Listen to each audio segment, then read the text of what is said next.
ಎಲ್ಲರಿಗೂ ಸೌರಾಷ್ಟ್ರ ಶಿಕ್ಷಣ ಸಂಸ್ಥೆಗೆ ಸ್ವಾಗತ. ಇಂದು ನಾವು ನವೋದಯ ಪರೀಕ್ಷೆಯಲ್ಲಿ ಅಂತ ಈ ಪರಿಸರ ಅಧ್ಯಯನ ವಿಷಯಕ್ಕೆ ಸಂಬಂಧಿಸಿದಂತೆ ಚರ್ಚಿಸೋಣ.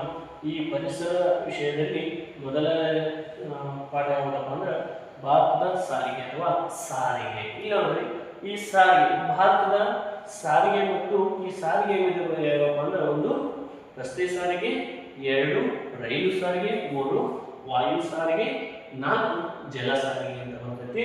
ಓಕೆ, ಈ ರಸ್ತೆ ಸಾರಿಗೆ ಅಭಿವೃದ್ಧಿಗೋಸ್ಕರ 4 ಯೋಜನೆಗಳಿವೆ. ಅವು ಯಾವಪ್ಪ ಅಂದ್ರೆ ಒಂದನೇದು ನಾಗಪುರ ಯೋಜನೆ, 2ನೇದು ಹೈದರಾಬಾದ್ ಯೋಜನೆ, 3 ಬಾಂಬೆ ಯೋಜನೆ, 4 ಲಕ್ನೋ ಯೋಜನೆ ಅಂತ. ಓಕೆ, ಹಾಗಾದ್ರೆ ನಾವು ಮೊದಲನೇದಪ್ಪ ಅಂದ್ರೆ ನಾಗಪುರ ಯೋಜನೆ.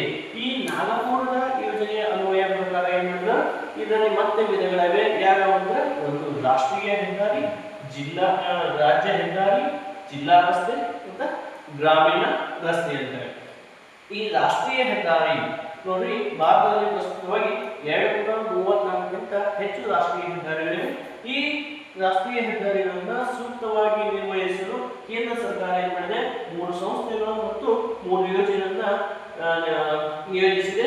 ಅದರಲ್ಲಿ ಸಂಸ್ಥೆಗಳು ಯಾವ್ಯಾವ ನೋಡಿದ್ರೆ ಮೊದಲನೇ ಸಂಸ್ಥೆ NHAI. ಇದರ ವಿಸ್ತೃತ ಏನು ಅಂತ ನಿಮ್ಗೆ ಕೆಲವೊಂದು ಸಲ ಪ್ರಶ್ನೆ ಬರ್ಬೋದು.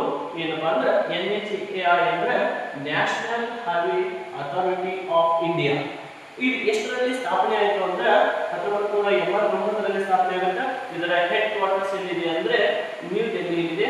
ಹಾಗೆ ಕನ್ನಡದಲ್ಲಿ ನೋಡಿದ್ರೆ ಭಾರತೀಯ ರಾಷ್ಟ್ರೀಯ ಹೆದ್ದಾರಿ ಪ್ರಾಧಿಕಾರ, ಇದರ ಹೆಡ್ ಕ್ವಾರ್ಟರ್ಸ್ ಅಂದ್ರೆ ಕೇಂದ್ರ ಡೆಲ್ಲಿಯಲ್ಲಿದೆ ಅಂದ್ರೆ ನವದೆಹಲಿ. ಹಾಗೆ ಎರಡನೇದಾಗಿ ಯಾವ್ದಪ್ಪ ಅಂದ್ರೆ PWD.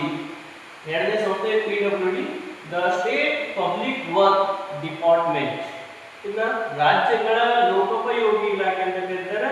ಹಾಗೆ ಮೂರನೇ ಸಂಸ್ಥೆ ಅದು BRO, ಬಾರ್ಡರ್ ರೋಡ್ ಆರ್ಗನೈಸೇಷನ್ಸ್, ಗಡಿ ರಸ್ತೆ ಸಂಘಟನೆ ಅಂತ ನೋಡ್ತೇವೆ. 3 ಸಂಸ್ಥೆಗಳನ್ನು ಈಗ 3 ಯೋಜನೆಗಳನ್ನ ಮುಂದಿನ ಕ್ಲಾಸ್ಗಳಲ್ಲಿ ನಾವು ಚರ್ಚಿಸೋಣ.